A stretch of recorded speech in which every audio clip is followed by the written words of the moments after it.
Pull Up Media.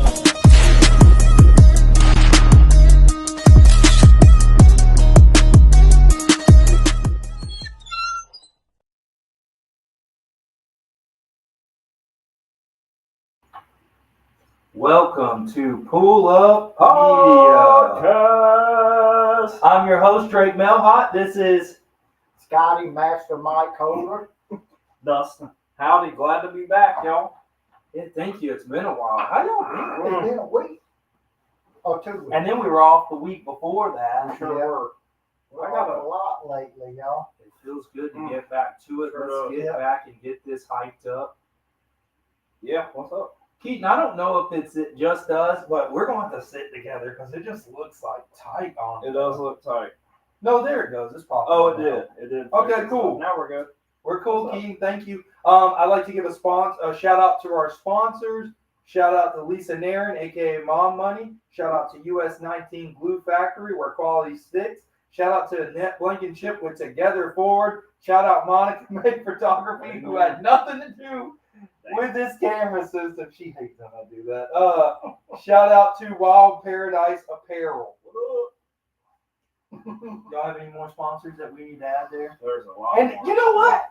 Happy 4th of July. For real. Let's go. Look at us, Jim. Let's give it a round of applause for Happy America. birthday, America. 248, right, Scotty? Don't make us win. 248. Don't make us win another one. Back-to-back undefeated champions. Isn't that wild? And one of the youngest. The Like, youngest. one of the youngest countries. We're the Floyd Mayweather of maybe that's a bad. years, yeah. Okay, Damn. sorry, y'all. So bypassing that, y'all, we're trying to get to 1,000 followers. Please like and share all of our content. We have a great guest today, but we're Yes. trying to get to 1,000 followers. We're trying to make it happen. Now it's time for Scotty's Name the Day. I like this way it does that. How do you Thank do you. that? Name the day. Grew up watching No. wrestling. Yeah. Oh, okay. Announcer. Name the day. What'd you name the day? I named it. I got a question for you though before I go ahead and say it. Okay, is there anything that you've been striving for and working towards? And I'm going to ask Dustin first because he's going to talk an hour on it. But is there anything that you've been pushing toward that day in and day out, and it seems good at times, seems bad at times, but you're still just pushing for it? Is there anything that you're working for? Could it be your new company? Could it New relationship, new company. Uh-huh. Yep. Possibly moving. A lot of big changes Okay. coming. How about you over there, Drake? I've learned I think we're having a little bit of camera issues. I don't think it's anything on our end because we haven't changed anything. I think it's Facebook. We'll work those kinks out, keep behind the scenes. So yeah, so like, wait, like something that I'm working on that maybe hasn't happened yet, or Yeah. this business, my podcast, my family, me, yeah, everything, a lot of things. A lot of things are going on.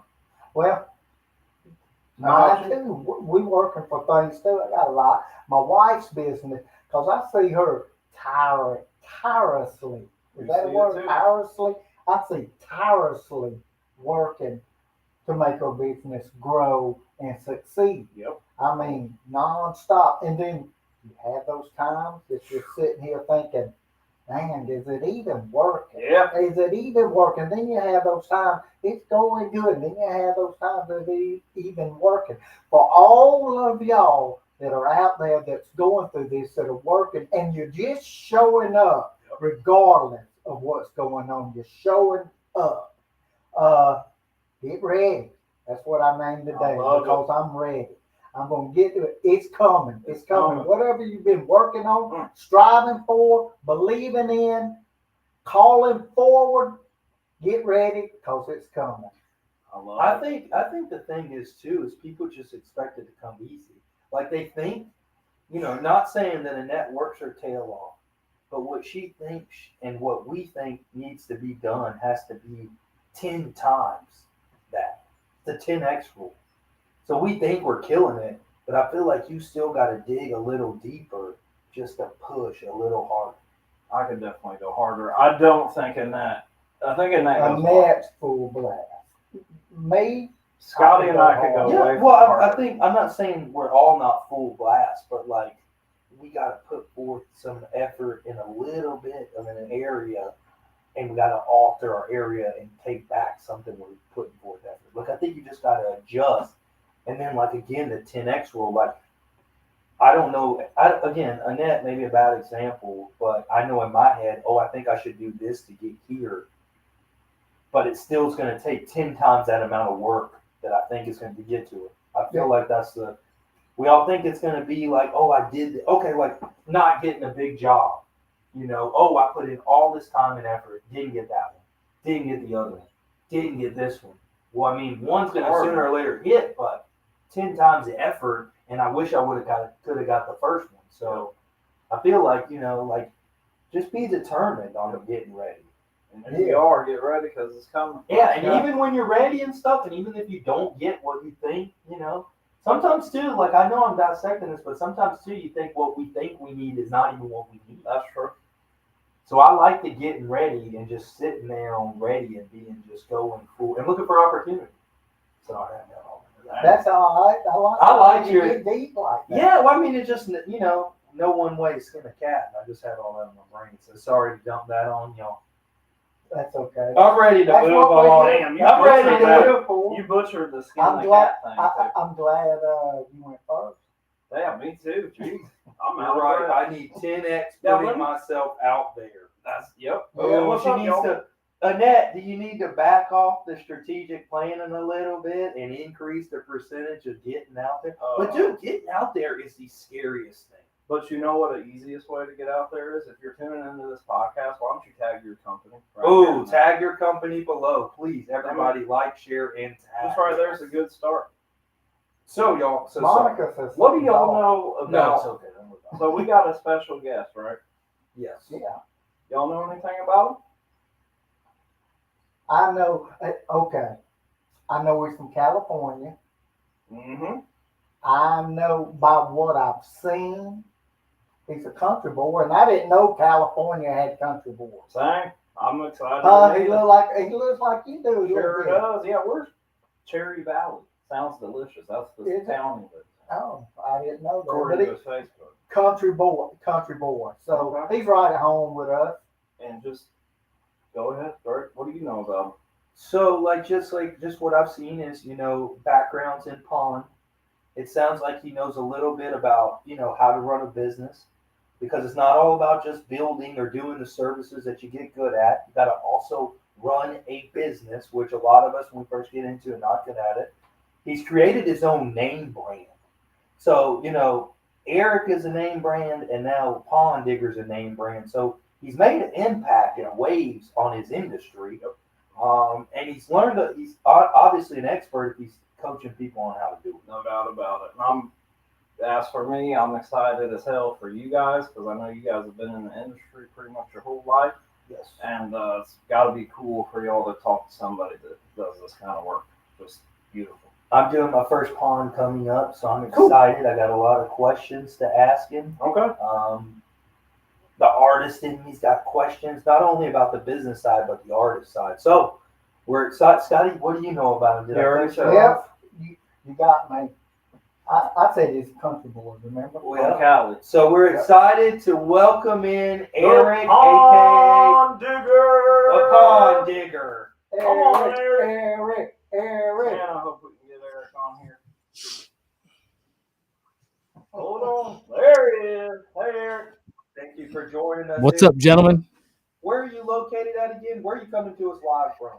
We are in the delicious town of Cherry Valley, California. We're in Southern California. We're basically between San Bernardino and Palm Springs. Wow. Sounds like there's a lot of ponds in those kind of backyards. Like, We've been putting in work for a couple decades. There's a lot of ponds in the ground. okay, cool. And, I don't want to jump in it too soon, but sometimes, like when you are doing those pricing, I think with like the freight and getting things there, it's astronomically different than Florida. Especially as I get people from California and New York coming, the price difference between us and y'all is totally different. Yeah, for sure. But yeah, so tell us a little bit, Eric, like what do you do exactly? Well, here's the sad thing is I don't get to build that many ponds anymore. My team builds them. I just still do a lot of the designing and the sales process part of it. But mainly it's been 20 years, so it's probably best I'm not out there, slinging anymore. But I do like to get on a machine and set rocks and build waterfalls and do that artist stuff. That the artistry part is cool. When I'm building a pond for a friend or a waterfall for a friend, I'm on location making sure like something special is happening, right? But my team's pretty awesome. I'm spending a lot of time coaching contractors at this point in my career, making sure that they're, not risking their family, their health, their well-being, and just grinding too hard. So I'm supporting a lot of contractors in that and running the business from the leadership spot. It's oh, sorry, go ahead. I have one, Eric, and for those who don't know you, like myself, to get to where you're coaching these people, what built your credibility up? What happened in your prior life? That's a good question. I mean, I don't mess around. I like to go all in. So like when I went into ponds, I'm a landscape contractor by trade, but I'm a fish head by my heart, right? And so when I basically was doing aquariums, and then I was like, hey, a pond is like a giant aquarium in the backyard. Okay, I guess I'll get a contractor's license so I can be a landscape contractor, so I can do that. And so I wasn't like, hey, I do sod this week to make money. I do a pond this week to make money. I do sprinklers the next day, and just like kind of everything. It was just like, hey, if it's not a pond, I don't even want to play. Wow. So like, I just went really hard at that. And I think this is in 96. Wow. So, you don't have in the internet and all this stuff. It's just like, I became known as the guy that's all in on ponds. And so, I had to figure out business. I had to figure out marketing. I had to figure out branding, all that stuff. And so I think just people leaned into it because of that. And I just never gave up and kept showing up every year, Yeah. Eric, why do you feel like, okay, so like my background's in landscaping. My dad started me out at 10 years old. I'm 32 now. Awesome. We build outdoor living now, and I have my first pond coming up. I felt like before I didn't have enough education to build something, so now I'm moving in that. But like, what would you tell other contractors that don't realize like the service or the product you're offering is cool, but you also do got to worry about marketing, administration, SOP, contract. You know, like you got the whole other half. Has it been hard to translate that to other contractors in your industry? No, I mean, I don't know. You know, so it's interesting. I was so passionate about fish that, you know, I just had to figure it out along the way, right? So now I think for the most part, you know, with YouTube and podcasts and, you know, live shows like this, and you can interview people that, you know, are, you know, understand where to go. I think people have all the resources to kind of figure that out. It depends on if they have the discipline to follow through with it. Like the blueprints are there. The sequencing is there. The knowledge is there, right? Some people can do it for free on YouTube, and some people will pay someone like me to get them there faster and hold their hand a little bit, right? I mean, you're paying for speed. You're paying for a little bit of hand holding. You know, anything that I teach in my courses, you know, I mean, I have my personality and my style of teaching people. Not great for everyone, but, you know, I think the people that I gel with, it works, right? So I'm a country boy. Scotty knows. So like, right, you know, so like my vibe works for some people, and like nothing I teach you can't find for free online. It's just that I can pinpoint and push you and drive and give you some accountability and call you a little bitch if you're not doing it. Yeah. Do you have more time or do you have more money? Is like what you're like, you know, you're weighing out. Like, do you want to? I'm a hard-headed mother sucker, and I experienced hard-headed. I made a lot of mistakes, and I have a lot of contractors that just like have stuff to say about my work. But you know, I think being hard-headed and consistently getting after it every day is what kills it, and what's lets you learn. You know, I use Structure Studio for my designing to bring those fountains to life before I even put them in somebody's yard. You know, it took 60 hours to do the first one. My brain about caught on fire. If I could have just paid somebody to come do it, it was worth it now, you know, if I just paid somebody. So completely understand. Yeah. I don't want to cut y'all off. No, go ahead. Nobody can see us. They're good. We got it all straight. Okay, they just We're good see now. me. Thomas just said something. Yeah, we got it. All right. We're good. Just making sure they can see y'all two, not just me. Okay. Sorry, Eric. I got to take care of my children now. Yeah, I know. We do not let Scotty touch the AV over here. And name because of his hat. Yeah. And if there comes a point where you can't understand something Scotty asks you, Eric, just give us the nod and we'll translate. Okay. Somebody said, "What kind of fish do you stop?" That was my question. Whoever asked that was dead with my mouth. Looks like Mikhail. Yeah. So what kind of fish do I sock? You know, I just love fish. I can't even tell you. I just love all fish. So for me, you know, I have cichlids, different than Florida. I mean, you guys can do a lot of cichlids in your ponds. I have buddies in Florida that do ponds, but like I have cold water cichlids, koi, goldfish, minnows, rice fish.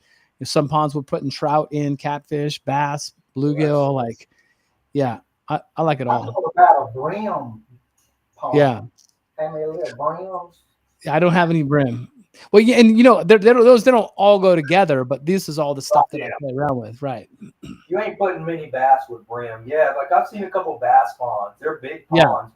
Yeah. I love. Hey, I'm a fish enthusiast too. I am my favorite thing would have to be the tarpon, though. If I had to pick, I grew up bass fishing. Tarpons are beautiful, but yeah, the koi fish ponds are a whole new breed to me. And like I say, koi fish because I don't see many people putting any other. Those look like the big goldfish. Yes. Okay.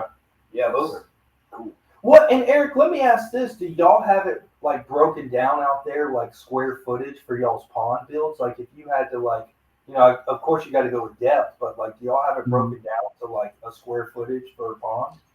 No, you know, early in my career, I had like a square footage kind of price, kind of like you know, just a menu pricing, this size pond, that size pond. And then you could maybe add accessories or something like that to it, underwater lights or misters or whatever, you know. But I think I left a lot of money on the table back in the days when I had that style menu. Today it's real customized, you know, because I mean there's a lot of different philosophies on how to build a pond, right? I mean there's probably 4 different styles that really jump out of like how to build ponds. It depends on which one you want, you know. You're saying logistically with how it filters, how everything flows. Yeah. Okay. Yeah. Yeah, and let me ask this: okay? So you said you had a team. How particular?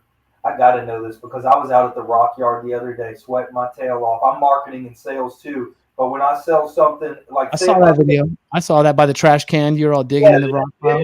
bigger plants, I like to go hand pick them suckers because in my head I got this vision. Is it hard for you to go find your rocks when you do them, or do they just speak to you when you see them? No, so here's the thing. It's cliche. A lot of pond builders go like, "Oh, the fucking rock speaks to me. You know, tells me where to put it." I'm like, "That's cool," and I get it too. But like, we go to rock yards and we just get, you know, I can pick from a giant pile, and they just basically pick up 4 tons at a time and put it in my truck. Okay. You know, put it in the loader, and then we bring it to the job. And that's part of the magic is to being able to get rock. I mean, we do some hand selection. Don't get me wrong, because we might pick 12 or 15 real, you know, high end pieces for the top, but those are all there and they look good anywhere we put them, you know? Yeah, and I'm building a $250 square foot extension. Like there's 4 major holders that, you know, I now understand you're scooping a bunch of rock and dumping it. Yeah. I got you. Okay, cool. That's cool. But you got a point. Like those 4 rocks, those are the premium stones. They just have to be the best. But if I get a load of 4 tons, you know, there's going to be about a third of a ton that is like, those are the ones that really have to be put in the right spot. Right. Yeah. And, you know, they all count, they all matter, but you know, we're going to find those rocks in that pile. Yes. Yeah. Cause you're ordering so much. That's so cool, man. Yeah. I don't know. I don't know if anybody else, like, I know y'all probably don't. Again, the artist in me is because, you know, just the maneuvering. Yeah. You got this flat rock where it's spilling off where a waterfall is. You got the one step that's got to be 6 inches because it's in 4 inches of water, and they need to step on it for the next flagstone. I get a little. He's high. He's excited. He's been so excited to talk to you, Eric. I'm glad. Yeah.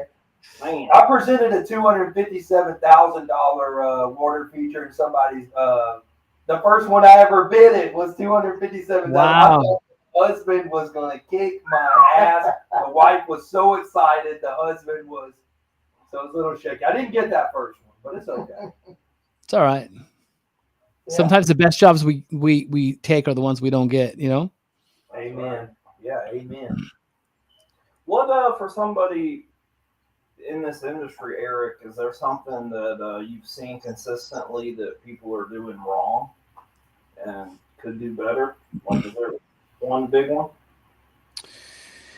Well, I'm just going to say that the construction industry, number one, you know, most contractors, they don't know their numbers. Most contractors not bidding well. They don't, you know, so they're going in, if they're underbidding the job, then they start to cut corners, and they already are maybe doing something they don't really like. Landscaping, most of the contractors that I'm competing with, they are landscape contractors, and they're like, hey, we're going to do a pond every now and then. So like, you know, I just win because of the passion, because of the experience, the longevity, right? So, but when they get into that spot, if they don't know their numbers well enough, I mean, it's bad. And I mean, I got contractors that I help. They've been in business for like 26 years, and they don't know how much money they need to make each day to break even. Yeah. And I'm like, bro, how have you made it 26 years? You know? God, yeah, luck, yeah, luck. Yeah, it's crazy, you know. And well, Eric, like I felt it when you said it. Like, if I know my pricing, so I put my whole pricing together. I can submit a quote that's $45,000, but I made a second option with less material, like height of palm trees. Instead of the porcelain stepping stones, we're going to go with the concrete stepping stones. I brought it down to $27,000. So I got 46, 27, and then I get all these add-ons on the 46. So maybe his budget was 25, but because I showed him the 46 and we're at 27, I'm pushing it to 35. That's the game changer, and being excited and smiling during the sale. That's what I heard. You know. You say. Well, that right there, what Drake just demonstrated is beautiful. I mean, I could tell he's got his shit together just by the way he said that, right? And that's some of the things that I teach contractors, because they don't know how to demonstrate that. They don't know how to say like, hey, I've had customers, you know, spend as much as like $46,000 to get this project done. with the, you know, the magic wand that you just painted for me, or if we make smart decisions, we can come in somewhere around $26,000 or anywhere in between. Like, so, you know, which conversation would you like to have? And then they're like, oh, well, I'd like to have a $30,000 conversation. And you're like, okay, cool. Let's get it done. And still you need to make the same amount of margin. You need to make a percentage on that to run a profitable company. And everyone should know that, you know? 41% of, and after my overhead Mhm. dropped down to 31%. So I want to be at 41 to be at 31 based on my Okay. overhead. Okay. And it was the last piece. I feel like to be a business owner, that was the last piece of the puzzle I took control of. It was Mhm. almost like going to the dentist and being scared you had cavities, but you needed to know you had cavities. Yeah. Yeah. Yeah. And someone had to drill on you to get it right.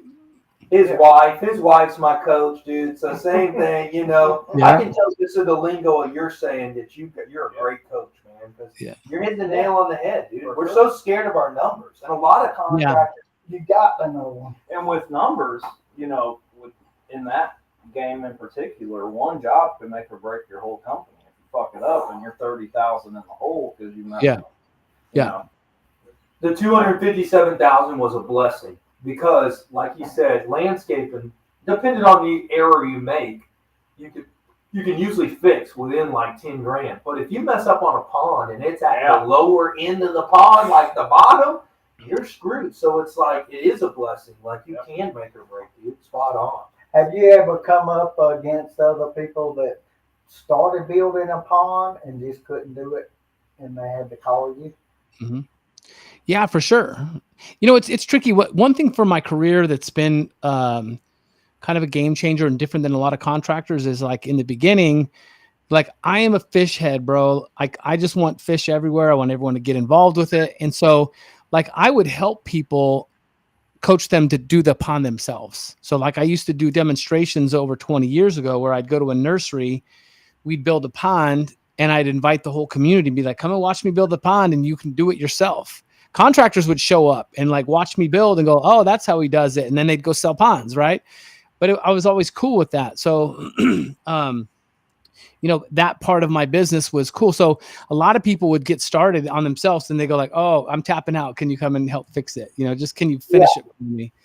But the amazing thing that happened is a lot of contractors were like, bro, you can't teach all our secrets to these people. They're not going to need us. And I'm like, bro, like, so then I'd have people show up and be like, oh, that looks way too hard. Like, how much for you to just come and do that for me here? Right. Yeah. And so, you know, I got those people that saw what we did, and then I ended up selling to contractors because I was buying enough volume. The contractors would come to me and buy stuff, and then the homeowner would come and be like, hey, if I buy the kit from you, will you just make sure I don't screw things up? I'll be like, yeah. So, I mean, I was multi-pronged right from the get-go, and I think that was a big part of, you know, what got me going. I tell him that a lot. Don't be showing everybody and teaching everybody what you do. But Yeah. he has the same philosophy as he has the same philosophy as you do. You Yeah. take I'm the same way, Eric. So I have, like, we started the professionals of landscaping. It's now the professionals of Tampa because there's so many other businesses in it.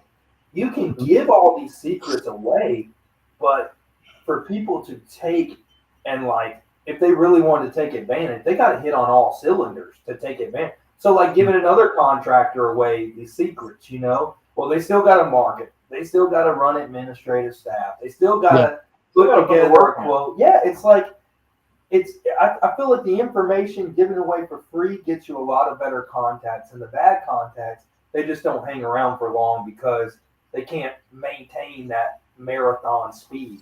So they just kind of drop off. So I'm big on sharing the secrets to help other contractors because there's enough to go around.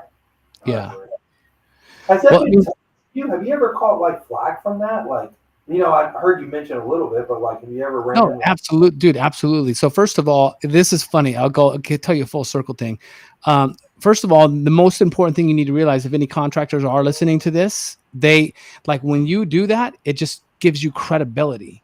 It's like, that's the guy who taught all the guys how to do it. When I started building ponds in my backyard in, like, my community, I was the only guy.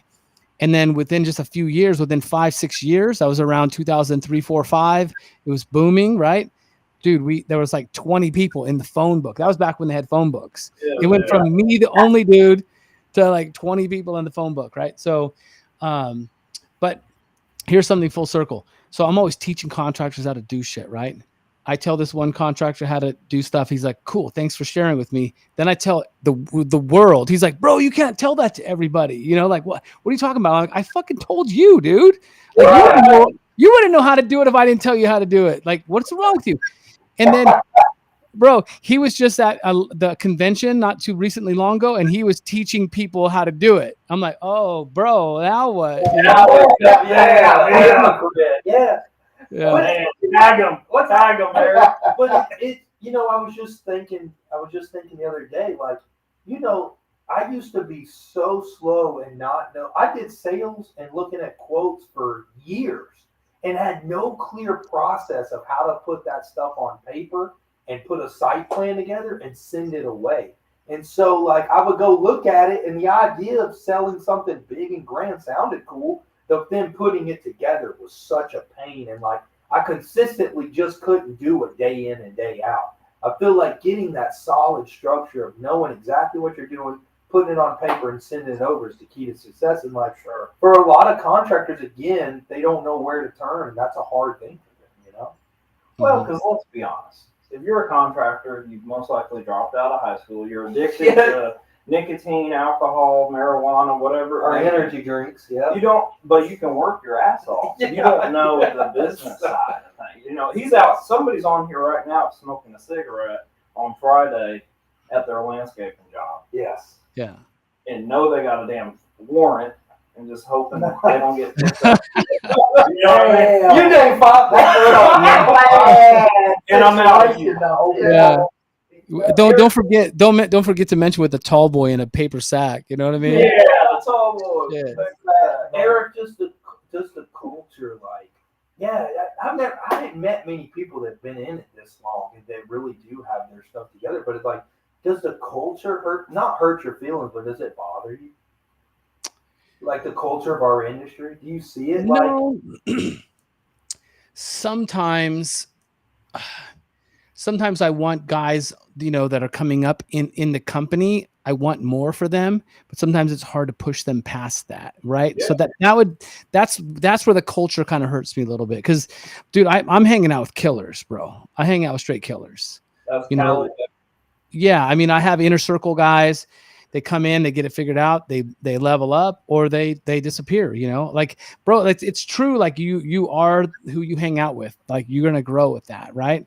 So, like, we hang out with killers.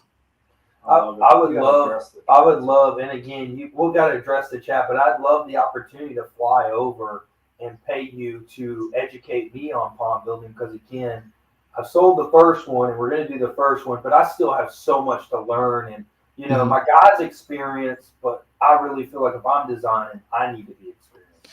So here's something you might be interested. I don't know. I'm doing a conference with Atlantic Awasa. I don't know what equipment you're using, manufacturer, but I'm doing a conference with Atlantic Awasa in Denver, October 23 and 24. Okay. And there's the whole conference. You have like 120 top pond contractors in the country. We'll all be there, all rubbing elbows and talking and trading war stories and shit. But I'm putting on a boot camp there, so it'll be a fiery boot camp. Okay, cool. Yeah, I'd love it. Yeah. If you don't have any of that information that you can post up here, do you, for anybody or viewers, or we can do it afterwards. No stress. Keith will get it. What's it called? You can just look up Atlantic Awasa conference. OASE. Atlantic. I was about to say spell Awasa because we're in Georgia. We don't like it. Awasa is German for oasis. Okay. Atlantic-Awasa. OASE. And the conference, I think they have it on the website. Yeah, but I agree. Tight circle, the big thing that I've ran into is just, you got to just make sure those people are not in your circle and that you run with killers, because they keep you motivated to innovate and not get complacent. Mm-hmm. And let's look at the chat here. Caleb Wilson, thanks for tuning in. He said his long-term goal is to have a nursery, landscape, supply, home base for his business. What Moog Grow has done over there off of Grand is something that I've been dreaming of for a long time. It's God's plan. I'll get there eventually. What's Moog Grow? Moog Grow's a landscape supply store. I saw I've seen the it. owner Okay. digging out there with the vignette one day Look, before it it's used to built. just be I hope one you get it, little Caleb. building, and so they done took over the whole side of one street. And Caleb wants to ask you. Sorry. Yeah. Caleb wants to ask you, Eric. When you started, was it something that you had money to back you up, or did you start from nothing? How long did it take you to get officially established, meaning full-time employees, insurance, etc., still profiting, possibly not being in the business so much versus working on it? So it's a great question. It's a tough question to think back on that. And I always tell people, like, are the best coaches the ones that have just had their ass kicked, alcoholism in the streets, all that shit. They're like, what do I have to get stabbed in the face like Andy Frisella to be a badass coach? You know what I mean? Like, so good question. I started my business out of my Nissan Sentra. I was homeless at the time.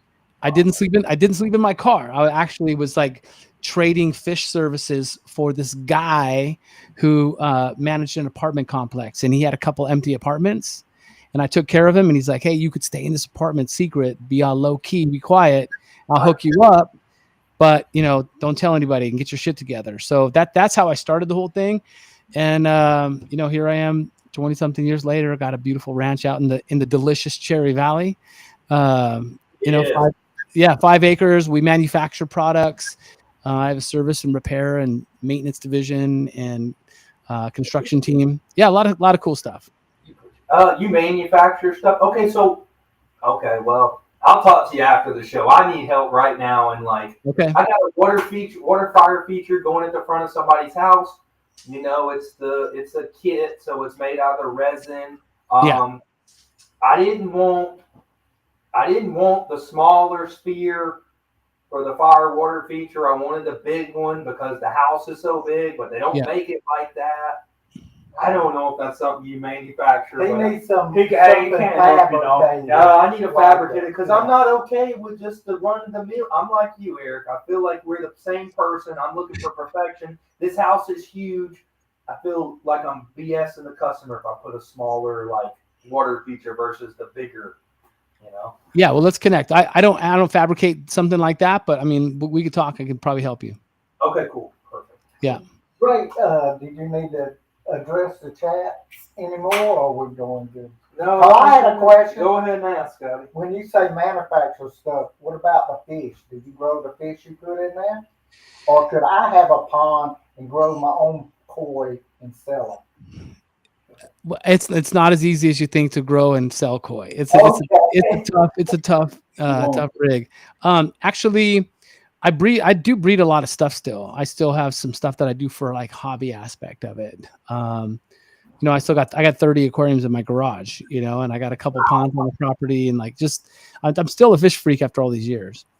So yeah, but I manufacture. I have a patent on a skimmer, which is a part where you install your pump and it cleans the surface of the pond. So I have a patent on that, and I have a couple of waterfall filters and some cool stuff like that. So I've heard that word patent. What does that mean? Only you can produce what you invented? Yeah.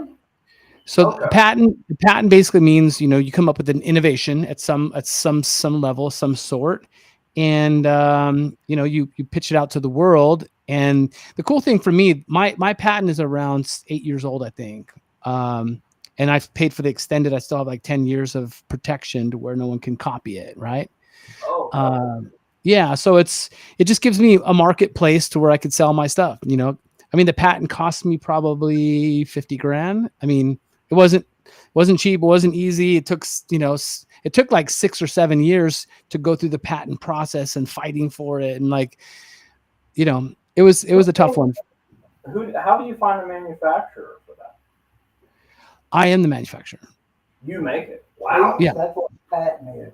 He made it and then patented it so nobody else could. Okay. Yeah. Oh, sorry. Caleb had a question, going back to when you said you were in the Nissan Sentra. What pushed you through the times you felt like giving up? For one. I mean, what else am I gonna do, bro? You know what I mean? Like, I mean, what else am I gonna do, right? I mean, I gotta get through this. You know, I'm pretty optimistic, dude. You know, I don't know if you guys study personality types or anything like that, but I'm an 8 Just personality. analysis. Yeah. Yeah, I'm an 8 personality type on the Enneagram. I'm the challenger. I'm a high D personality, which means I don't pull no bullshit. I want, you know, like I'm a no nonsense kind of guy, but I'm a high I, which is influential. So, you know, I talk and so that's my personality type. Just giving up is just not for me.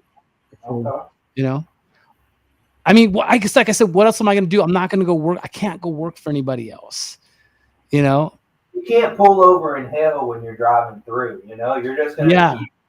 Yeah, that's. Yeah. I'm a high I and a secondary D too. So, Okay. Eric, we're twins, dude. Yeah. Yeah. We're cut from the same cloth. I've lost $1 million. I've lost $1.5 million. I've lost about $1 million in my business over the past 13 years of running it, and like I feel Probably like more.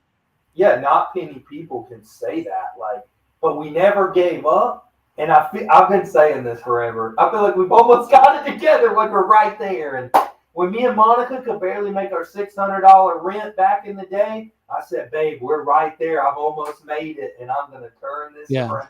But you know what? We're so blessed. Like we have made it, and we're you know, look at us. Now. So like here's part of the thing to the question, because I think it's a good question. You know, it's like if you have that mentality, you just can't give up. Like you already, I could know that you have grit, determination, you know, perseverance, discipline. Those you've already explained that to me. You've already demonstrated that to me in the way you've talked.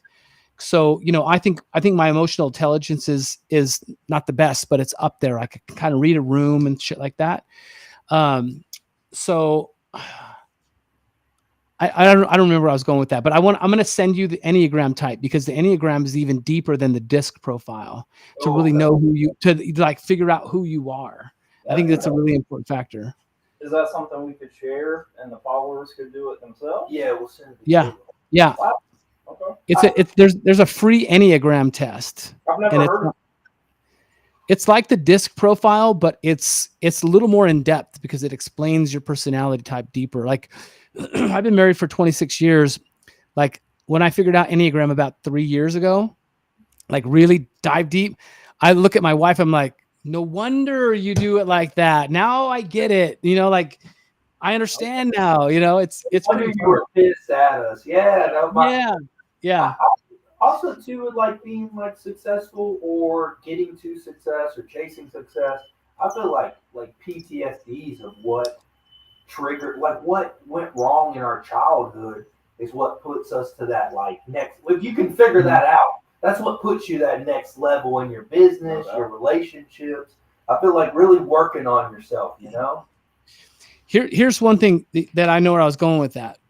You know, like what keeps you from giving up? How do you know when to, you know, whatever. Like, dude, there's been times where I've closed my retirement, like, and not even that many contractors, you know, have building their own retirement plan, their portfolio or whatever. But there's been times where I closed my portfolio to make shit happen that I was like, I'll fucking make it again. I'll make that money again, and we'll figure out how to do it. Like when we bought this ranch, this ranch, the whole saga for the ranch is a long one. I've told it on a podcast before, too long to tell for this one, but like, bro, I emptied my shit to make sure we could secure this place while we paid double mortgages for a while in order to do it.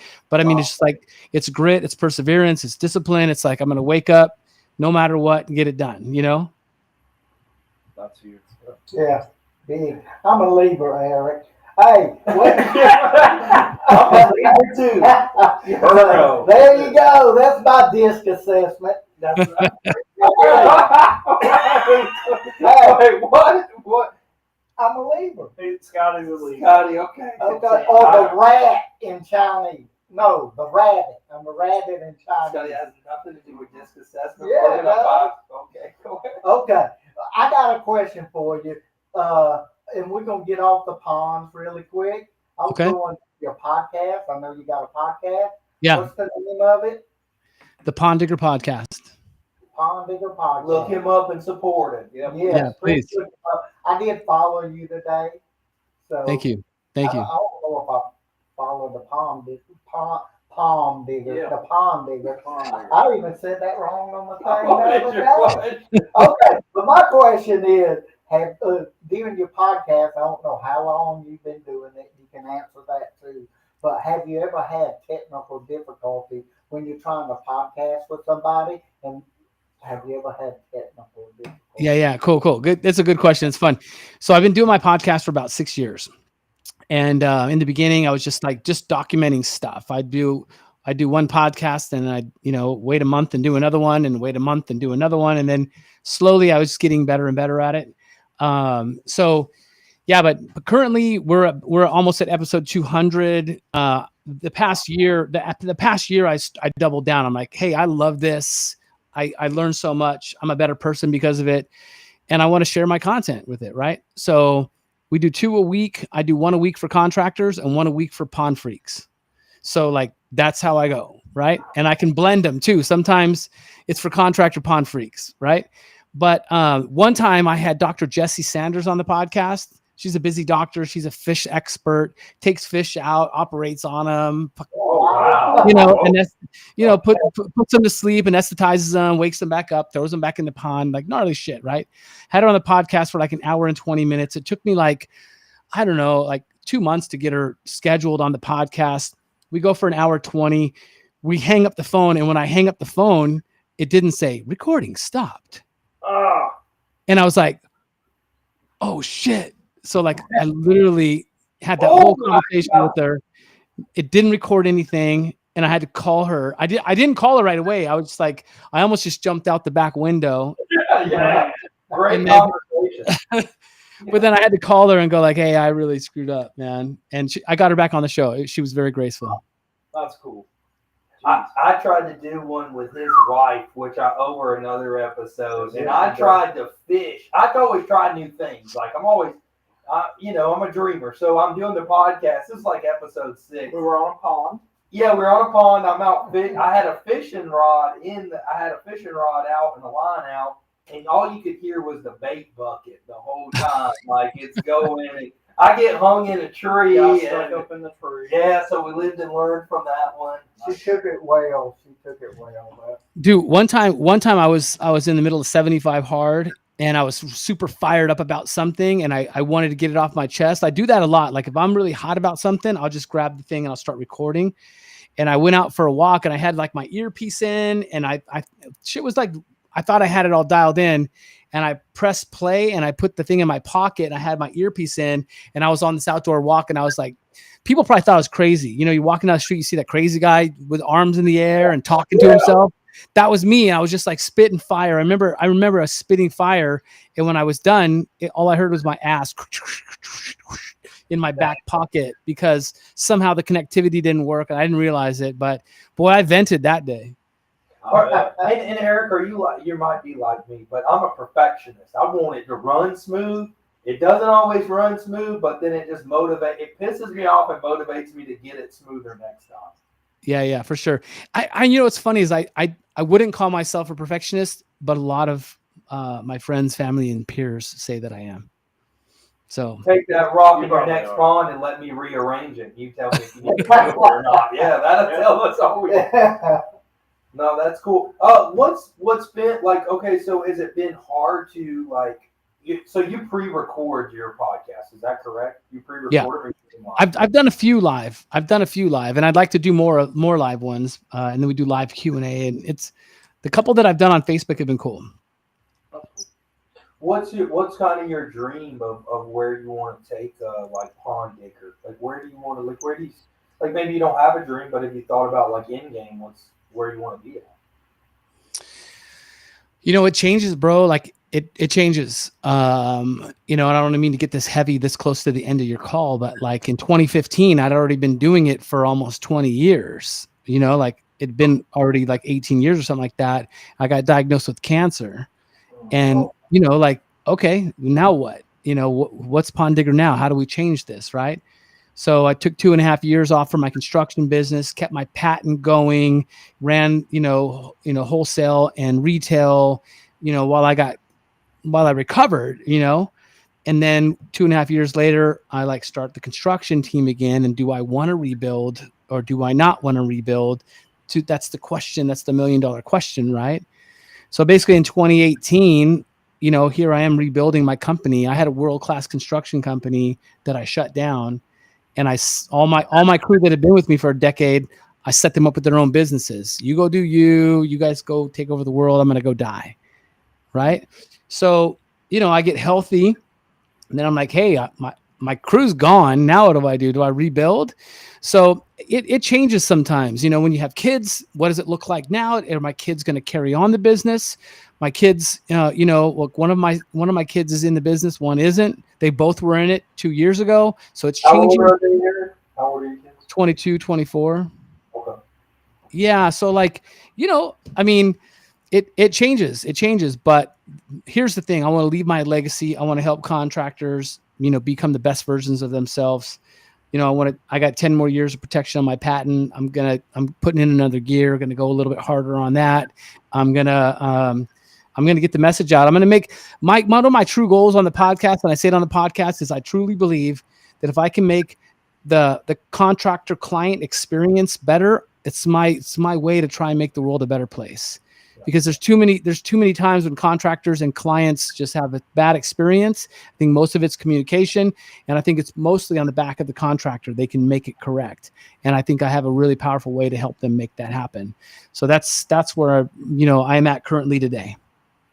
It is so tough, and I still get it wrong sometimes. It's setting expectation with the customer, but I do everything under the sun.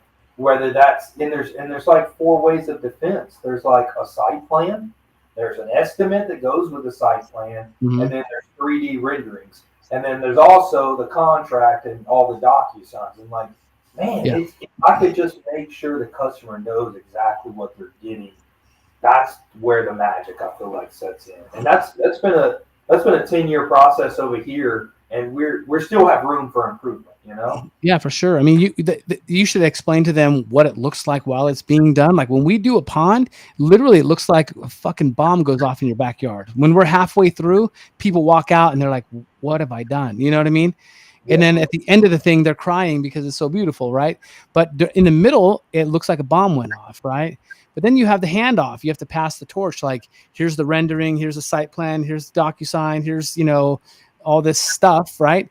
Then you give it to your supervisor, and the supervisor gets it to the crew chief. And so like, there's a potential for mess up right there, so like all that has to be explained, and it's hard. I mean, it's not easy. If it was, everyone would be doing it. It's a construction site. It's going to get messy. Yeah. That's the biggest thing I've heard, it's going to get messy at first, beautiful in the end. No doubt. Okay, I'll ask it. So if I decided I wanted to move to delicious Cherry Valley, California today and buy 5 acres of property like you have, how much could I expect to pay today? About $1 million. That's everybody, and like this has to do with business. Like everybody in California and New York are relocating over here, and Tampa Bay is booming. One of my goals is to design all around the world. That's my dream. I love designing, and as I get there, but I'm starting to learn too, like, why do I have to go anywhere? Tampa is one of the hottest growing cities. Do you feel like everybody's going to transition out of Cali, or do you feel like it's still growing over there too? California is tough right now. I'm not going to bullshit. This is probably the first time I've said it publicly on a podcast like this, but about 2 years ago, I was thinking about what would it look like to take everybody to Texas. Yeah. I mean, everybody, my kids, my staff, what would it look like? Could it happen? My best friends, what would that look like? It came across me pretty hard. My niece lives in Texas. I mean, we could get a lot for what we have here and take it to Texas. We could get a lot, but the truth is, like, our weather is unbelievable, bro. Like I have friends visit from Florida, and when they come here, they just stare at the mountains. Like, bro, I'm staring at the mountain right here behind my back door. Like, I walk out my driveway, hop on my mountain bike, and I'm up in the hills in a minute. And I can literally be snowboarding one day, surfing the next, and be in the desert, on a dune buggy the next. Like I'm only an hour and 15 minutes from each one of those experiences. Wow. So like I got goosebumps. I love California. It's probably my next tattoo. I got to get a tattoo of fucking California on me. I really love California. But the way it's being ran right now is a disaster, honestly. And what, I know, weird question. It's not a weird question to us, but maybe the viewers. Are y'all using a lot of man, I love the Tennessee boulders. I like the slate. Are y'all using a lot of Tennessee boulders and stuff like that? Tennessee boulders are actually pretty close. Yeah, I can go to Vegas in 4 hours. Listen, Tennessee boulders are amazing, and I have a something might sound a little braggadocious about this. I hope it doesn't come off poorly. Bro, anybody can use Tennessee rock and make a sick ass feature because the rock is so amazing, so beautiful. Like literally, you can roll it out of a truck and however it lands, you're like, wow, it's beautiful. Like the rock that we use, the granite that's available to us, it's tough, man. It's round. It's very much like bowling ball. Like you can get some angular stuff, but it's tough rock to work with. I probably built 250, 300 ponds before I figured out how to make them look good. Like the first 300 people that I built ponds for, I feel sorry for them. They love me. Don't get me wrong. But it took me a while to figure out how to do it. So when I use Tennessee shit, bro, I could just do it with my eye closed. It's just oh man, this is beautiful. Sometimes we do it, but I love that rock. With all my heart. Crazy I'm stuff. a big bluestone fan. If I had to pick any stone, bluestone is just love it. When to do the steps with that edging on the side. Yeah. Sorry, I get a little bit. Long Beach, all those Mexican beach pebbles, right? Oh, yeah. Caleb works with us on the cruise and stuff. And Caleb runs our landscaping outfits, but I do a lot of Mexican beach pebble too. What I wanted to ask, what is the price of Tennessee boulders? Ours is 23 cents a pound here. What is California looking at for a Tennessee boulder? Tennessee is probably 500 a ton. 500 a ton? Okay. Yeah. 600 a ton. Yeah. It's expensive. I mean, to truck it from Tennessee here, it's expensive. That's a haul. Yeah. So is everything in California more expensive, or are there things native to California that you can get cheaper than what you get here? That's a great question. The native stone that I have is I get it really affordable. Yeah. Okay. Like half of what you guys are paying. Wow. Okay. Yeah. I mean, rock is abundant for us. I mean, I know in Florida you don't have a lot of choice, right? You have to haul it in, bro. I got rock in my backyard. It's amazing. I like my favorite, if I had to, for landscaping stone is the jade Mexican beach pebble look. The matte jade. I sell a lot of that. I push it a lot too. I get excited for it for the customers. So yeah. Do you know what the best kind of rock in California is? Crack cocaine. Yeah. Okay. That's probably moving a lot. It's probably the most sought after. It's all wrapped. It's bad here too. Yeah, it's really bad here. So Eric, in the final closing minutes, how do people get in touch with you if they want to inquire about your services? Where can they find you at? So a good way is just Instagram or Facebook. I mean, at the Pond Digger or Eric Triplett, either way, you'll find me there. I love it. Yeah, I'm pretty active on Instagram. So if you guys hit me up on Instagram, you'll probably catch me pretty easy. Yeah. And I know, hey, Eric, we didn't get to all the viewers and their questions. After this, if you could just go through and comment if they have a sure question, it would surely help them out. And, for sure. I appreciate our viewers. Y'all wonderful. Yeah, thank you. In to us every week or every other week the last 2 weeks, but we sure do appreciate you and love you. We sure do. So, I mean, we wouldn't do this if it wasn't for y'all. And Eric, real quickly before we go, what's the Instagram handle? Do you have that? It's at the Pond Digger. At the Pond Digger. Okay, cool. Yep.